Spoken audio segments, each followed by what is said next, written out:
sesi podcast lah. Podcast, Podcast ni boleh. tuan-tuan perempuan, ibu-ibu ayah. Podcast ni dia adalah satu macam sekarang ni satu medium yang ramai orang buat, iaitu macam kita malam ni kita tadabbur kan surah Al-Insyirah. Jadi kita bertadabbur tu sama-sama. Pandangan saya, pandangan ustaz, pengalaman saya, pengalaman ustaz. Sebab malam ni surah Al-Insyirah ni dia adalah satu surah yang Allah turunkan untuk bagi motivasi kat Nabi dalam keadaan Nabi ni dalam keadaan waktu tu sedang diberikan tekanan. Sebab tu kalau kita tengok kan tuan-tuan perempuan, surah Al-Insyirah ni ayat pertama. Malam ni insya-Allah kita tadabbur surah Al-Insyirah ayat pertama. Allah sebutkan alam nashrah laka sadrak. Allah bagi tahu, bukankah kami ni telah lapangkan untuk kamu dada kamu. Maksudnya Allah nak bagi tahu, wahai Rasulullah, ini ayat ni turun pada Nabi lah. Cuma kita tadabbur ni kita ambil apa manfaat cerita surah ni untuk kita. Jadi Allah bagi tahu, bukankah aku dah lapangkan hati kamu ni? Macam tu. So bila tadabbur ni pada kita jugalah. Kan? Allah bagi tahu pada kita Allah dah pesan pada kita bila kita ada serabut, ada masalah, Allah bagi tahu alam nashrah laka sadrak. Bukankah aku dah bagikan kamu kelapangan hati? Maksudnya apa? Allah dah beri kita guideline. Kalau kita serabut, apa nak buat? Kan? Kalau kita dalam keadaan ada tekanan, Allah kata, bukankah aku dah lapangkan hati kamu? Macam mana Ustaz? Kan? Kalau pada Ustaz lah kan, contoh kalau kita ada masalah, biasa kalau Ustaz ada masalah, kita buat apa Ustaz? Okay. Ini soalan spontan. Spontan ni kita ala-ala macam ni, tak rancang pun ni. Tak rancang Okey, baik, bismillah.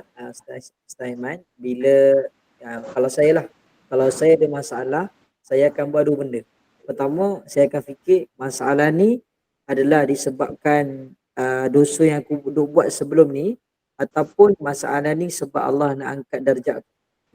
Bila kita faham dua benda ni, ataupun satu lagi, masalah ni adalah Allah nak hapuskan dosa kita. Jadi bila masalah, kita fikir Allah nak hapuskan dosa kita ke, Allah nak angkat darjat kita ke, Allah nak tengok kita sabar taruh mana. Bila kita tahu tiga benda ni, kita pilih, ni mungkin sebab dosa aku dah buat sebelum ni. So Allah berikan satu ujian ataupun cabaran untuk aku muhasabah balik, dan aku cuba cari penyelesaian untuk kita berikan untuk kita selesaikanlah masalah yang datang pada diri kita. Yang saya boleh simpulkan, apa yang cuba Ustaz Azam kongsikan adalah bila ada masalah, bersangka baik dengan Allah. Betul tak? Betul. Allah nak ampun dosa, Allah nak angkat darjat kan. So dalam surah ni tuan-tuan, apa yang kita boleh tadabbur adalah Allah sedang nak memotivate Nabi Muhammad. Allah sebut, betul Allah kata kan, Nabi Muhammad sewaktu ditekan dengan amanah yang berat, ditekan dengan tekanan, cabaran ketika berdakwah kepada kafir Quraisy, maka Allah berikan harapan, istilah. Sebab tu Allah sebut pada ayat, kalau kita tengok pada ayat kelima, Allah kata fa inna ma'al usri yusra. Sesungguhnya dalam kesusahan itu, dalam kesulitan tu ada kemudahan. Allah nak bagi tahu, stay positif. Mungkin pada awalnya kamu rasa tengah ditimpa cabaran tu, kamu susah, ya Allah tak tahu dah apa nak jadi ni. Tapi sebenarnya Allah sedang memberikan harapan kepada kita. Sebenarnya ada kebaikan selepas tu. So apa mesej yang kita boleh dapat adalah, bila mana kita sedang diuji oleh Allah Azza wa Jalla, pertama sangka baik, yang kedua teruskan berharap. Supaya kita tahu ada kebaikan selepas. Sebab apa? Sebab orang yang dah putus harap, istilah yang kita biasa dengar, putus harapan lah. Bila dia tahu seolah-olah dia dah tak ada harapan, apa dia akan buat? Itu yang dia akan mula buat perkara-perkara yang di luar logik akal. Bunuh diri, kan? Apa lagi? Mencederakan diri, sebab dia dah lost harapan dia. Tapi dalam surah ni tuan-tuan, Allah terus memberikan kita bahawa teruskan bersangka baik pada Allah, teruskan berharap pada Allah. Kenapa? Kerana Allah bagi tahu sekali lagi, dua kali Allah sebut, inna ma'al usri yusra. Sesungguhnya dalam kesulitan itu ada kemudahan. Yang nanti sabar, kamu akan nampak kemudahan selepas itu. Kamu akan nampak nanti. Contoh kalau dalam kitab tafsir Ibnu Katsir ni lah, okay? Diterangkan berkaitan dengan suami isteri. Dalam surah Talaq ayat 7, dalam Ibnu Katsir cuba syarahkan kan, surah Talaq ayat 7, yang mana Allah sebut, kita boleh buka tafsir tu, Allah sebut kepada suami yang mungkin diberikan, kita panggil macam tekanan ekonomi, tak boleh nak sediakan secukupnya untuk isteri. Maka Allah tak bebankan suami. Allah kata, kamu berdosa sebab apa kamu tak berikan apa yang isteri kamu nak. Allah kata tak, berikan nafkah sekadar yang kamu mampu. Kita tengok ayat 7 kan. Kalau boleh share ke page tu. Muka surat 559. Surat 559 kan. Ayat ke-7 surah At-Talaq ni, Allah sebut berikan nafkah. Kerja kita, suami ni beri nafkah. Tapi bukannya bila nafkah ni kamu, ya Allah, tak boleh nak tak boleh nak sediakan rumah besar, tak boleh nak bagi makan sedap. Tak, Allah kata sekadar yang kamu memang mampu bagi. Kamu bagi apa? Bagi mampu makan nasi. Okey lah. Itu nafkah yang kamu bagi. Allah tak beratkan. Allah tak kata ke akhir nanti, kamu berdosa sebab bagi makan nasi je kat isteri, contoh. Kamu berdosa sebab apa? Rumah yang kamu pergi ke untuk isteri kamu ni rumah yang kecil, contohnya. Tak. Allah tak beratkan kita. Tapi betul, dalam ekonomi kan, ulama banyak sebut bahawa pasangan suami isteri ni mereka akan diuji oleh Allah. Salah satu ujian adalah berkaitan dengan kewangan, masalah ekonomi. Tapi Allah sebut tadi, dalam kesulitan akan ada bersamanya kemudahan selepas itu. Jadi apa yang kita boleh buat? Pertama, sangka baik pada Allah, teruskan berharap ada kebaikan. Berharap tu maksud terus meletakkan ada kebaikan ni, tak ada dah, ini bukan ending hidup aku. Dan yang ketiga yang kita perlu buat adalah sentiasa berusaha dan sabar. Itu maksud dia. Yang Allah sedang waktu inilah kepada Nabi, Allah sedang berikan motivasi kepada Nabi. Nabi tengah ditekan dekat Mekah kan waktu tu. Di boykot, umat Islam waktu tu diberikan ancaman, tak boleh makan. Jadi ini ayat motivasi kepada Nabi dan pada para sahabat, dan kita pun dalam situasi kita sekarang, kita pun merasakan bahawa Allah sedang memotivasikan kita. Okay. Lepas tu, kalau contoh, kita baca maksud tadi kita tak baca maksud kan. Ayat pertama Allah sebut, bukankah aku telah lapangkan untuk kamu dada kamu, dan kami telah menghilangkan beban pada diri kamu. Wa wada'na anka wizrak, kami sedang menghilangkan beban pada diri kamu. Ayat 3, alladhi anqadha zahra, yang mana beban itu memberatkan tanganmu. Wa rafa'na laka zikrak, dan kami tinggikan bagimu sebutan nama kamu. Baik, ayat yang keempat ni ulama tafsir bagi tahu disebabkan Nabi ni sabar dengan dugaan yang Allah bagi, dengan cabaran yang Allah bagi kan. Allah bagi tahu memang berat tugas Nabi ni. Cabaran Nabi ni memang berat, tapi Nabi sabar, Nabi terus sangka baik pada Allah. Allah angkat darjat Nabi, orang sentiasa sebut nama Nabi. Dalam khutbah, orang selalu selawat kan. Maka Allah angkat darjat Nabi dalam azan. Allah Nabi Muhammad SAW namanya sentiasa disebut. Sebab apa? Sebab kesabaran Nabi. Ayat 5. Yang tadilah kita bagi tahu, sesungguhnya selepas kesulitan, bersama kesulitan itu ada kemudahan. Allah ulang sekali lagi, Allah kata sesungguhnya, sesudah kesudahan adanya kesenangan, kemudahan. Sesudah kesulitan adanya kemudahan. Ayat 7, Allah bagi tahu apa? Allah bagi tahu fa idza faraqta fansab. Maksudnya adalah, dan apabila kamu telah selesai urusan kamu, fansab, kerjakanlah benda lain tu dengan bersungguh-sungguh juga. Maksud Allah bagi tahu, bila kamu dah selesai satu tugasan dan kamu ada dapat tugasan lain, sungguh-sungguh juga buat tugasan. Ini pada Nabi lah dalam tanggungjawab sebagai penyampai wahyu, sebagai pemerintah. So sebagai kita apa dia? Bila mana kita dah berjaya menyelesaikan satu tugasan, sebagai seorang hamba Allah, Allah beri takdifkan kita dengan banyak perkara, amanah dan sebagainya. Maka ini arahan daripada Allah untuk sentiasa ada sikap sungguh-sungguh. Sikap sungguh-sungguh. Itulah satu sikap yang sebenarnya sangat mahal, yang perlu untuk kita tanam dalam diri kita sebagai seorang Muslim kan, sebagai seorang hamba Allah, sikap untuk buat apa saja dalam keadaan sungguh-sungguh. Contohnya kita start kan, kita buat live sungguh-sungguh ni, kalau tak sungguh-sungguh ni tak jadilah macam ni kan. Tak ada setup yang kalau tuan-tuan tengok ni keliling ni ada lampu. So nak buat live je pun, ceramah ajar mungkin Quran kan. Tapi kita buat sungguh-sungguh. Ustaz Azam pun kalau kat rumah Ustaz Azam, studio Ustaz Azam saya dah pergi dah. pun Ustaz Azam sedia lampu, kamera, sungguh-sungguh. Kalau mungkin orang yang dia tak ada sikap sungguh-sungguh tu, dia akan buat sambil lewa je lah. Asal jadi je. Asal apa, asal boleh on je lah. Tapi sikap yang Allah nak kita sebagai orang Muslim adalah buatlah apa pun, mindset kita always be the best. Do the best. Always do the best. Yes. Buatlah apa pun, dalam mindset aku nak buat ni sehabis baik. Sebab apa? Sebab kita tahu Allah suruh. Sebab Allah suruh buat sehabis baik. Kan? Bukan buat sekadar istilah yang kita biasa dengar, kata sekadar melepaskan betuk. Betuk ke sebutannya? Betuk kan? Betuk di tangga kan? Batuk. Batuk kan? Tapi saya pernah dengar lah orang kupas.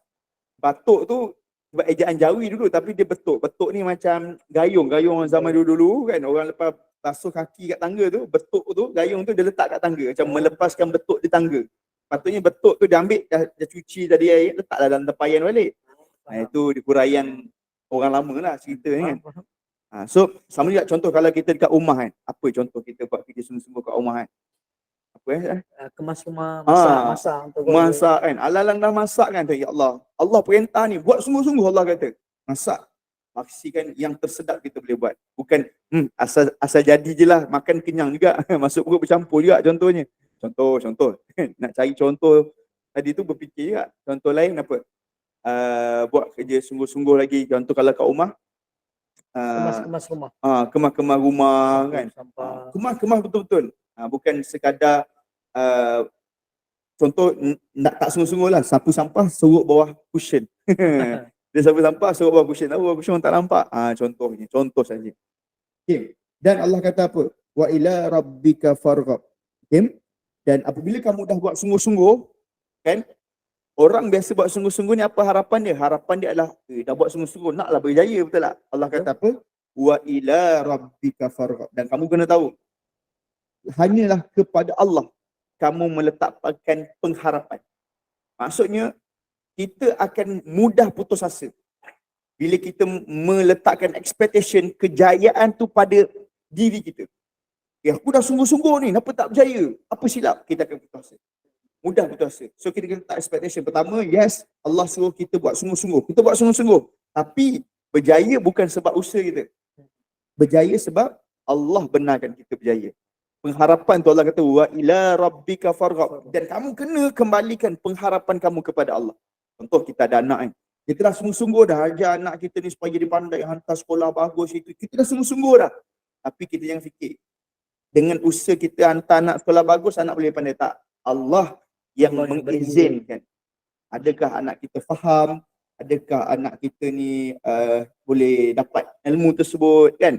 Mungkin kita menyangka kita nak anak kita pandai, tapi percaturan Allah mungkin anak kita ni kurang pendidikan, tapi bahagian lain dia lebih.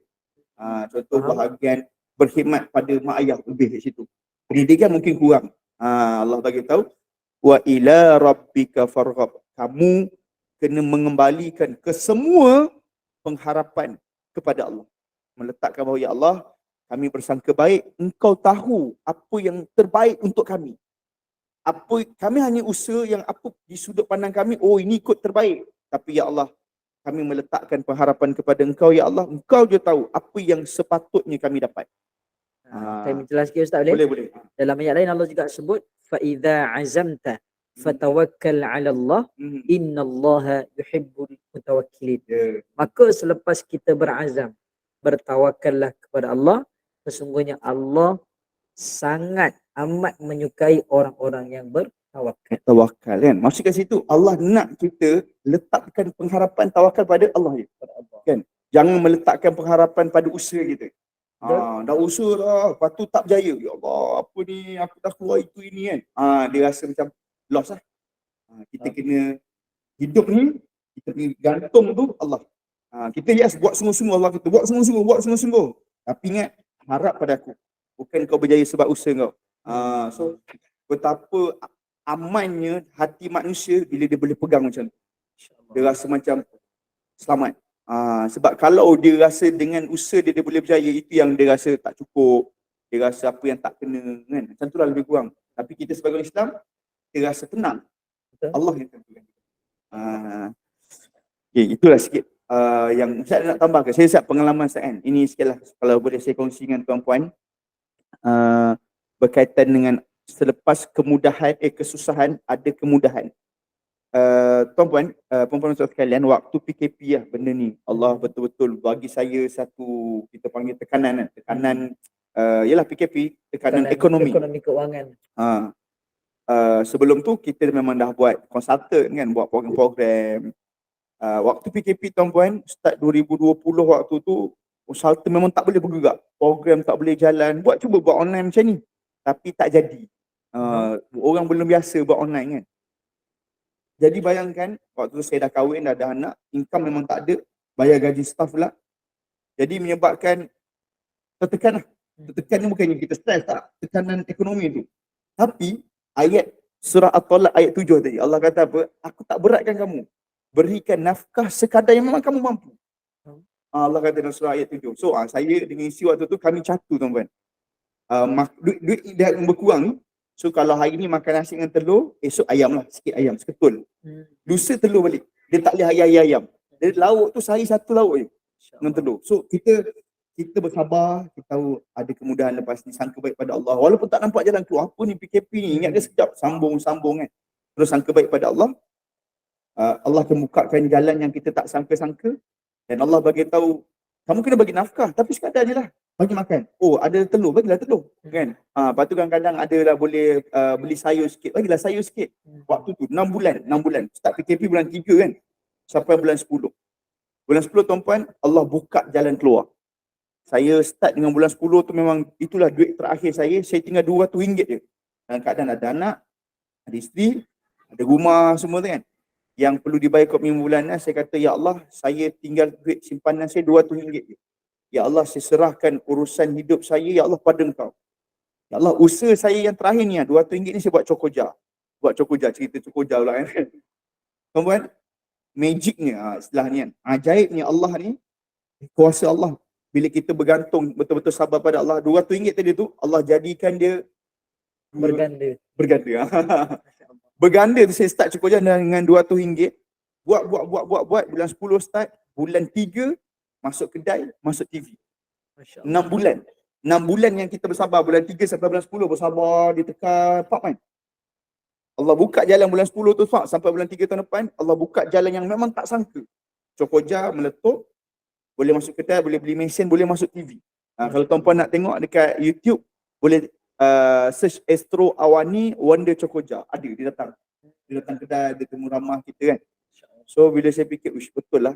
Tapi key dia, jangan pernah untuk putus berharap pada Allah. La tayasu min rahillah. Itu yang ada orang time PKP bila dia dah lost, putus asa, putus harapan, dia ingat dah tak ada jalan keluar, dia bunuh diri kan. Yang PKP, orang kaya ni bunuh diri, gantung diri. Sebab apa? Allah dah bagi tahu, jangan putus harap pada aku. Aku tahulah apa yang terbaik untuk kamu. Teruskan usaha, sungguh-sungguh tu usaha, sungguh-sungguh berharap pada aku. Itu tadabbur yang kita boleh ambil lah dalam kehidupan kita. Salam ada share sikit pengalaman ke? Okey, baik. Okey, boleh lagi ke ibu-ibu, tuan-puan? Saya share pula pengalaman saya waktu PKP adalah waktu di mana saya berfikir macam mana nak sampaikan dakwah. Waktu ni saya aktif berceramah lah.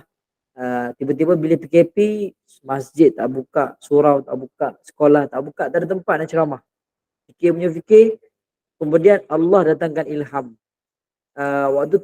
Waktu saya tidur, waktu saya bangun, dia punya macam mana nak kata, satu dorongan. Azam, buat video Azam. Main datang dorongan tu. Jadi saya pun buatlah video pertama Ustaz. Video pertama hari Jumaat. Saya buat 5 perkara sunat yang boleh dibuat pada hari Jumaat. Waktu tu saya pakai baju t-shirt lah. Baju t-shirt saya letak dekat Facebook waktu tu. Kemudian tanpa disangka video tu viral sampai view tu mencapai 3-4 ribu. Oh, Alhamdulillah. Dalam masa yang kita pun tak sangka, kita ni bukan siapa-siapa, tak ada orang kenal pun. Tiba-tiba naik. Saya tengok, kenapa boleh naik sebanyak macam ni? Masya Allah. Ya. Jadi saya nampak, ni game plan baru ni. PKP, orang tak buat apa kat rumah, orang tengok media sosial je. Jadi saya bertekad mulai hari ni aku akan buat video setiap hari. Paling kurang satu video dan saya dapat hasilkan hari ni selepas 2020 PKP kan. 2024 hari ni saya dah hasilkan lebih kurang 1000 video. Ya, masya-Allah. Alhamdulillah. Dan alhamdulillah video-video yang kita buat tu dapat manfaat lah dekat masyarakat dan sebagainya. Okey, itulah inspirasi yang kita boleh kongsikan. Sungguh ya, bersungguh tu. Kalau orang yang tak ada sikap bersungguh, tak buat 1000 tu. Waktu tu bila kita buat video kan, tak ada orang tengok. Saya buat video letak kat YouTube, letak kat Facebook, kat Instagram. Kita tengok, tak ada orang tengok pun. Yelah, mula-mula video yang kita tak sangka tiba-tiba naik sampai 3-4 ribu. Bila kita buat video yang seterusnya, tak ada view pun. Tapi saya yakin apa? Satu hari nanti akan ada orang yang akan tengok juga. Siapa orangnya? Allah yang akan aturkan. Jadi saya terus istiqomah setiap hari. Dan alhamdulillah dengan asbab kita buat video setiap hari, kita ceramah, kita buat kelas Quran.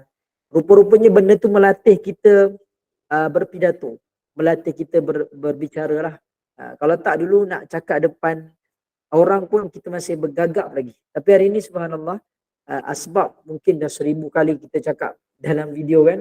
Video tu dibuat pun kena rekod banyak kali. Sampailah perfect. Sampai jadi hati ya. Kadang-kadang video tu 1 minit je, ulang sampai 40-50 kali. Nak bagi apa yang kita cakap tu nampak perfect lah. Dan rupa-rupanya latihan demi latihan selama 4 tahun tu alhamdulillah mendatangkan hasil. Hari ni kita buat video kat TikTok pula. Kita buat video kat TikTok sebulan je terus naik. Mungkin asbab berkat lah, kita dah pun buat sungguh-sungguh waktu tak ada orang tengok. Rupanya hari ni kesan daripada kita berlatih tu 4 tahun tu, panggil proses dalam kita melatih cara kita bercakap. Hari ni masya-Allah mendapat sambutan lah, ramai yang suka, ramai yang seronok. Itulah asbab apa, fa inna ma'al usri yusra. Jadi di sebalik kesukaran, ujungnya tu Allah akan berikan kemudahan. So macam kita boleh ambil dalam kehidupan seharian contohlah, yang penting apa saja kena buat sungguh-sungguh kan. Contoh kalau macam dalam konteks tuan-puan sekarang ni apa, kalau belajar sungguh-sungguh kan, belajar Quran, susah nak sebut, belajar sungguh-sungguh. Allah kata sungguh-sungguh je. Tapi Ustaz, saya dah cuba sungguh-sungguh dah, tak boleh juga sebut. Allah kata sungguh-sungguh je. Lepas tu kembali berharap kepada Allah, nanti Allah boleh mudahkan. Betul. Allah boleh bantu kita. Allah sebut dalam Quran, walaqad yassarnal Qur'ana lidzikri fahal min muddakir. Dan sesungguhnya Allah akan mudahkan baginya Al-Quran bagi siapa yang nak ambil peringatan dan pengajaran. Mungkin hari ni kita belajar, ustaz tegur banyak kali ni. Ya Allah, malunya kawan-kawan dengar aku baca salah. Tak apa. Hari ni kita salah, ya. Dan hari ni juga sebenarnya Allah nak tegur bacaan kita yang selama ni kita baca rupanya salah selama ni. Allah datangkan mungkin asbab hari ni kita mengaji, kita betulkan bacaan, dan asbab kita betulkan bacaan tu Nabi sebut dalam hadis, wa yatata'ta, siapa yang mengaji dalam keadaan merangkak-rangkak, tergagap-gagap, ialah ulang Allah bagi padanya falahu ajran, 2 pahala. Masya-Allah. Itu menjadi motivasi kepada kita semua insya-Allah. Kan tugas kita buat sungguh-sungguh, kemudian selebihnya berharap pada Allah, serahkan pada Allah kan. Samalah ni kalau dalam bab belajar, dalam bab kita ialah tanggungjawab rumah tangga kan. Sungguh-sungguh apa? Berkhidmat pada keluarga, pada sesiapa saja yang kita diletakkan di posisi oleh Allah, buat sungguh-sungguh. Kan. Kita lah kalau tak sungguh-sungguh malam ni tak buat dah. Hari ni kami daripada pagi sampai petang program. Lepas tu malam ni kita kita kena sungguh-sungguh ni buat. Dalam keadaan penat pun, saya tak sungguh-sungguh. Tapi selebihnya kita serah pada Allah. Sedikitlah tambahan. Sebenarnya kelas malam ni kami mengalami kesukaran di awal ya Ustaz. Betul. Dalam kereta. Dalam kereta tadi tiba-tiba tak boleh nak record. Kelas kita tadi ni tak boleh record. Sempatnya saya lupa nak renew plan untuk Google Meet lah. Bila nak renew tu ada masalah pula. Internet problem. Kemudian dah start record, tiba-tiba laptop habis bateri. Waktu tu saya dah start tadi dah. Dah start ingat tak? Tiba-tiba hilang tu kan, nombor kan? Hilang tiba-tiba. Tiba hilang tu. Itu bateri habis. Bateri habis Jadi kat situ saya fikir, ini ke rupanya tadabbur daripada surah ni Malam ni Allah bagi malam ni terus rasa tu. Allah bagi direct terus. Nah, kau rasa dulu. Rasa tu susah tu. Rasa dulu susah. Rupa-rupanya malam ni tanpa disangka-sangka apa yang kami rancang nak buat podcast sebagainya, rupanya malam ni benda yang tak ada rancang, Ustaz. Mana tak rancang malam ni boleh duduk macam ni kan. Boleh duduk sekali dan sebagainya. Bila buat sungguh-sungguh tadi sampai tu sungguh-sungguh set up. Alhamdulillah dapatlah sesi tadabbur kita macam podcast macam ni.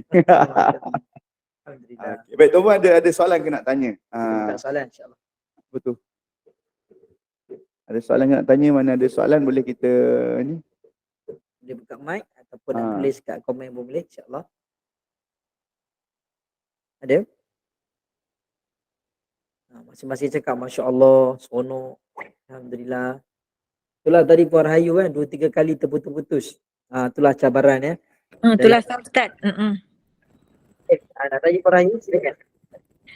Saya tak ada nak tanyalah, cuma apa tu, surah ni memberi apa motivasi pada diri saya lah. Macam saya kan kesukaran yang saya hadapi semasa saya bekerja, masa tu saya sakit lah. Bila sakit tu Allah jentik untuk saya bersara awal. Bila saya bersara awal saya mencari ilmu lah ni, memperbaiki diri kan. Sebab Allah jentik untuk kita susah tapi dia nak memberi kita lagi dekat pada dia. Alhamdulillah Ustaz. Masya-Allah. Kalau tak saya rasa nak tunggu saya bersara sebab saya mencari. Itulah kan. Ada hikmah tu lah. Ada sari kesukaran tu ada kemudahan yang Allah nak bagi, Allah nak lorong lah. Alhamdulillah. Betul, alhamdulillah kan. Allah sebut apa? Man yuridullahu bihi khaira. Siapa yang Allah nak bagi dekat dia kebaikan, fayufaqihu fiddin. Allah akan fahamkan dia pasal agama. Yufaqihu fiddin. Allah akan fahamkan dia berkaitan dengan agama. So bila kita baca Quran, talaki, tadabbur ni kita faham agama lah. So bermaksud Allah sedang nak bagi kebaikan kepada kita. Alhamdulillah. Itulah hikmahnya Ustaz. Lepas saya bersara, lepas saya pergi umrah, saya belajar dah setahun lebih. Alhamdulillah Ustaz, saya jadi sihat balik Ustaz. Alhamdulillah, Masya Allah. Sikit-sikit tu biasalah kan. Tapi Alhamdulillah, syukur pada Allah. Betul, alhamdulillah sihat Allah bagi. Kan masa Allah bagi. Masya Allah. Ya, susah senang nikmat tu memang kata miracle lah. Betul. Alhamdulillah. Selepas kesulitan ada kemudahan. Ya, alhamdulillah amin. Puan Rahayu. Terima kasih Puan Rahayu. Ada lagi perempuan yang mungkin nak berkongsi pengalaman? Assalamualaikum Ustaz. Saya Puan Saibah. Dulu masa saya bersara, saya kalau semayang tu, solat tu saya sakit lutut sangat kan. Saya solat tu atas kursi. Tapi sekarang selepas 5 tahun lebih saya bersara, alhamdulillah saya boleh solat elok lah. Tapi saya banyak bila lepas bersara saya banyak pergi majlis-majlis ilmu. Macam roti atau dan sebagainya, macam-macam lah saya join sana join sini. Lepas tu saya dengar ustaz cakap kalau kita banyak menghadiri kelas-kelas majlis-majlis ilmu, kesihatan kita Allah sihatkan, bukanlah terus sihat, jadinya beransur-ansur. Betul ke ustaz? Kan ustaz kan? Kebaikan. Maksud kebaikan lah, salah satu kebaikan tu kesihatan kan. Salah satu siapa Allah nak berikan dia kebaikan, Allah akan dekat dia pada agama. Kebaikan ni luas lah. Mungkin kesihatan, mungkin kepandaian, mungkin macam-macam. Jadi mungkin salah satunya begitu. Saya teringat hadis Nabi, ala wa inna fil jasadi mudghah idza salahat salaha jasada kullu wa idza fasadat fasada jasada kullu. Dalam jasad kita ni ada seketul daging. Kalau daging tu elok, daging tu baik, maka dia akan menjadikan badan seluruhnya itu baik. Salaha jasada kullu. Sekira daging itu buruk, maka dia akan memberikan impact pada badan. Ala wa hiya qalbu. Ingatlah itu adalah seketul hati. Maksudnya kalau hati baik, jasad insya-Allah Allah jaga. Kan kesihatan Allah bagi insya-Allah. Itulah barakah pergi ke majlis ilmu Ustaz. Insya-Allah. Betul, alhamdulillah. Doakan kami juga tuan-puan supaya Allah terus berikan tenaga untuk kami terus menambahkan kebaikan insya-Allah. Amin. Amin. Amin. Amin, insyaAllah. Amin. Ada lagi 5 minit ni kalau nak tanya soalan lagi. Boleh nak tanya Nak soalan bersembang. ke? Ustaz nak tanya. Ustaz ini apa tu? Ustaz ada orang suruh saya baca surah Asyas ni surah masa solat subuh. Saya pun amalkanlah tiap-tiap pagi. Boleh ke tu? Boleh kalau contoh dia nak baca apa surah pun boleh kan. Cuma bila kita nak amalkan tu, kita amal atas kita tahu surah itu cerita pasal apa dan kita yakin bahawa dengan surah ini sebagai doa, salah satu doa kita dalam solat. Kan? Cuma kalau kita contoh, kalau kita kata, Ustaz, saya baca surah Al-Insyirah ni dalam solat subuh sebab orang cakap akan dapat sekian. Okay, yang itu kena bawa dalil lah. Sebab itu adalah perkara-perkara yang di luar kita punya tadabbur. Maksudnya perkara itu ada dalil. Kalau baca surah ni dapat sekian. Tapi kalau kita baca atas kapasiti kita tahu surah ni umpama doa, minta Allah mudahkan. Jadi kita lazimkan sebab kita seolah-olah sedang berdoa pada Allah dalam solat dengan surah tadi. Itu boleh, tak ada masalah. So boleh kita baca kan surah Biasa terkenal waktu nak masuk exam kan. Baca surah Al-Insyirah kan. Doa, dia macam doa lah. Minta Allah mudahkan, Allah lapangkan hati. So bila kita ada masalah pun boleh juga. Kita baca bila ada masalah, rasa serabut kan, duduk baca surah Al-Insyirah. Al-Insyirah tahu Allah kata lapangkan hati kita. Allah kata selepas kesusahan ada kebaikan. Allah kata buatnya sungguh-sungguh. Kamu rasa takut buat sungguh-sungguh tapi berharap pada Allah. Bila kita baca tu, kadang-kadang kita dah tadabbur, kita faham. Oh, ini adalah satu harapan yang Allah bagi pada kita. Surah ni kalau kita nak jumpa orang besar-besar ke, kita baca surah, kita macam tak ada takut. Kita macam kotak kita jumpa, kita macam berdebar-debar. Betul. Kan? Ini juga yang saya yakin pasti sahabat-sahabat kita dekat Palestin pun mengambil doa ini sebagai harian mereka punya, kita panggil motivasi mereka. Mereka tahu sekarang mereka sedang dibedil teruk kan. Dan mereka tahu bahawa, bayangkan mereka sedang dibedil teruk tapi kita tengok video mereka, walau macam, kalau contohlah orang Malaysia kan, nampak anak atau keluarga terdekat macam tu, dah meraung teruk dah tu. Tapi dia still boleh sedih lah, tapi still tak keluarkan air mata yang meraung teruk. Kita kata, uish kuatnya diorang ni, macam tu kan. Kita nampak dalam video tu kan. Dia kata maksudnya apa, dia dah dalam hati dia tahu bahawa ini hanyalah sementara. Dan mereka pun akan syahid juga. Yes, mereka pun tahu, mereka sedang menanti syahid tu. Mereka tahu anak mereka ni, ahli keluarga mereka ni dah syahid dah selamat dah, berjaya dah. Mereka tengah tunggu bila pula mereka nak syahid kan. Saya tengok satu video Ustaz, seorang paramedik dia motivate dekat seorang ayah ni yang baru kematian isteri dengan anak-anak ni. Waktunya ayah dia sedih sangat, menangis. Paramedik tu cakap apa? Kenapa kau nak sedih? Ni isteri dengan anak-anak kau ni semua dah mati syahid. Orang yang mati syahid ni dia boleh bagi syafaat dekat 70 orang. Kau kena bangga. Kau kena rasa bangga dan kuatkan semangat. Jangan sedih. Betul. Dia bagi motivasi macam tu. Dia cakap video tu, lepas tu dia bagi motivasi kan. Orang tanya dia, ada sama video tu tanya. Doktor dah berapa orang anak syahid? Dia kata pagi tadi baru syahid seorang. Allah. Lepas tu dia tu ada berapa anak? Ada 2. Yang seorang itu minggu lepas. Tapi orang tanya dalam keadaan muka dia tak ada sedih. Sebab dia tahu anak dia dah syahid. Dia tunggu time, dia tunggu masa lah. So mereka ni dah menjadikan surah Al-Insyirah ni sebagai pegangan hidup bahawa teruskan bersangka baik pada Allah, dan yang mati pun bukan mati sia-sia kan. Mati syahid. Mati syahid ni best. Jadi mereka tak rasa takut. Mereka still ambil amanah untuk menjaga Palestin sebab Palestin tu orang Islam ni. Kalau orang lain mungkin dah lari keluar dah, lari tinggalkan Palestin, tinggalkan kan. Kan mereka punya perancangan Zionis ni nak halau orang Palestin ni duduk dekat Gunung Sinai kan. Kat dataran Sinai tu. Jadi orang Palestin tak nak keluar sebab mereka tahu tugas kami jaga Palestin untuk orang Islam. Kalau orang lain mungkin larilah, keluar je lah kita daripada Palestin ni, biarlah dia orang ambil, kita duduk dalam kat Sinai tu. Panjanglah cerita dia kan, kalau cerita Palestin ni. Baik, ada lagi nak tanya soalan? Puan Rosmawati, salah satu surah istimewa buat saya, sentiasa baca, berdoa dan lama akak aman. Masya Allah. Alhamdulillah. Baik. Jadi itu saja kot untuk kita tadabbur malam ni. Mudah-mudahan Allah memberikan satu, bila kita tadabbur ni, bila kita baca kita lebih rasa, oh Allah kata buat je, usaha je sungguh-sungguh. Berharap terus pada Allah, sangka baik pada Allah. Allah beritahu lepas susah ada mudah. Jadi kita jangan putus harap. Bila putus harap kita akan terus hilang pertimbangan, kita akan mungkin buat perkara di luar jangkaan. Itu sajalah yang boleh saya kongsikan. Terima kasih Ustaz Aiman. Saya mengharapkan kita semua yang ada dalam ni, mudah-mudahan Allah terus pilih kita menjadi ahli Quran. Ya, dalam ni semua. Amin. Mungkin ada di kalangan kita yang rasa macam apa nama Ustaz, dah penat lah nak join kelas Ustaz ni. Ya, kadang-kadang lah Ustaz ni pindah-pindah tarikh kan. Kadang hari ni, itulah ujian. Kami tak sangka akhirnya jadi begitu. Tapi itulah cabaran dalam mengaji.